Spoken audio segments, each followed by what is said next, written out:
What's going on, guys? It is your girl Dags and welcome back to the channel, or welcome if you're new. Today we are doing another volume 1 review where I take the first volume of manga in a series and review it for you. So today we are talking about Kiruru Kill Me by way of 7 Seas. This manga is a man. This manga is about a man named Aoi. He is a very rich man, a bachelor, a very sought out man, but he has his eye on one girl, and that's this girl right here. So Aoi is in the pharmaceutical business and he is just looking for love. That's all he wants in life. So one day he's leaving a restaurant and this woman approaches him and is like, hey, you left your phone over there at your table, here you go. And when I tell you, our boy is just stuck.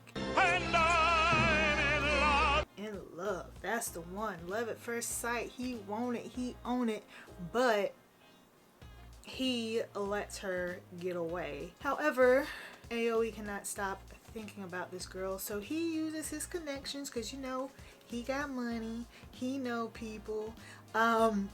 He uses his connections to hunt this girl down. I will find you! And he finds out that she is an assassin. So, you know, instead of him being like a normal person and either one being like, you know what, you out here killing folks, you not for me. 2, I'ma ride with it, let me approach her and get her number. Or 3, literally anything else. He decides that he is going to put a hit out on himself, so she doesn't have a choice but to come to him. Good plan.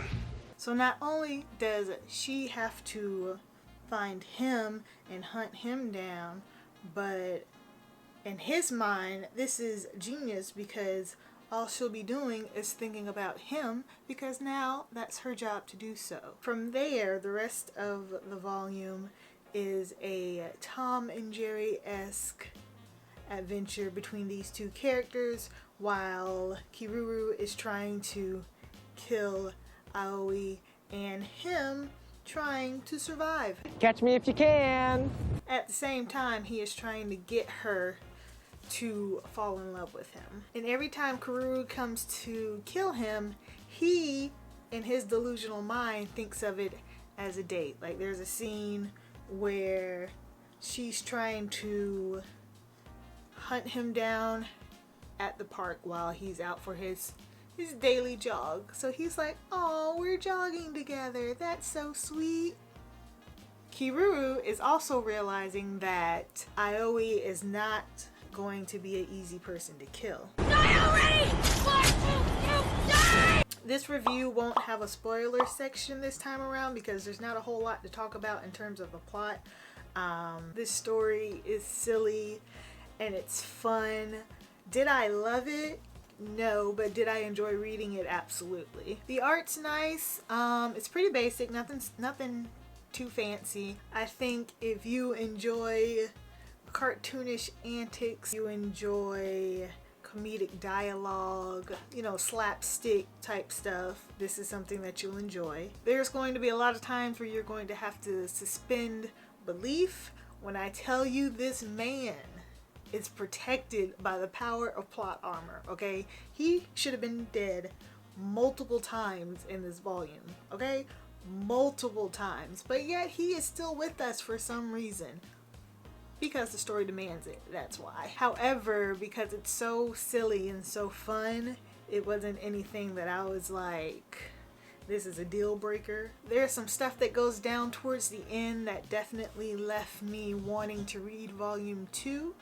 So I will be checking that out. My only gripe that I have, and it's not a deal breaker gripe by any means, there's a decent amount of unnecessary, you know, nudity. Nudity doesn't bother me. Those types of shots happen so often in manga that it doesn't faze me anymore. But I don't like it when it's there just to be there. Like, it's not a part of the story. It doesn't add anything from it. It's just there. So I wasn't a huge fan of that, but again, it's not a huge deal. So like I said before, I definitely plan on picking up volume 2. I'm not looking for it right away. You know, this isn't a must read, gotta have, gotta get it done type series for me. But eventually I will pick up volume 2 and see where it goes. And I mean, that's pretty much all I have for you. Like I said, there wasn't a whole lot to talk about in terms of plot. This isn't a plot heavy story. That's basically the plot. That's basically everything you need to know. Boy meets girl. Boy decides to, instead of approach girl like normal boy, I'm gonna hire her to kill me and live out this weird delusion. And then it's just a bunch of back and forth. But like I said, at the end of volume 2, something happens, and I wouldn't call it a cliffhanger, but it tells me that there's going to be more to the story than just this back and forth between these two. So I am very interested in seeing where that goes. Alright, so that's all I have for you guys. Let me know if this is something that you're interested in, if it's something that you plan on picking up. Also, if there's any other volume 1s that you would like me to look into for you, let me know down below and I will check that out. In the meantime, I will see you guys in the next video. Bye.